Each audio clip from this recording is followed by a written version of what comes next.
السلام علیکم دوستوں، خوش آمدید ایک نئی ویڈیو میں۔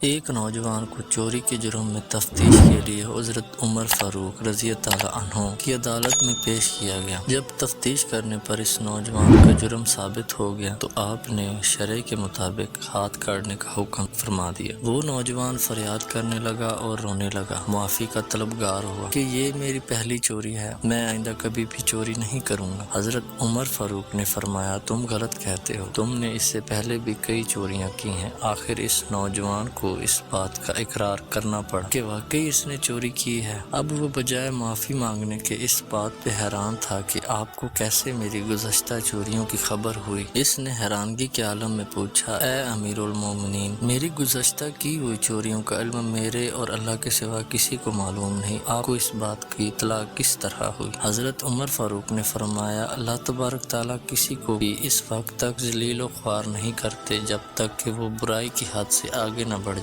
یہ ہیں عمر فاروق رضی اللہ عنہ، جن کو دیکھ کر شیطان بھی اپنا راستہ بدل لیتا ہے۔ ہمارے نبی کریم صلی اللہ علیہ وآلہ وسلم نے فرمایا، اگر میرے بعد کوئی نبی ہوتا تو وہ عمر ہوتا۔ آپ سب سے گزارش ہے چینل کو سبسکرائب کریں، ویڈیو اچھی لگی تو لائک کریں، اپنے دوستوں کے ساتھ ضرور شیئر کریں، اپنی قیمتی رائے کا اظہار کامنٹ سیکشن میں ضرور دیں۔ ملتے ہیں اگلی ویڈیو میں، تب تک کے لیے خدا حافظ۔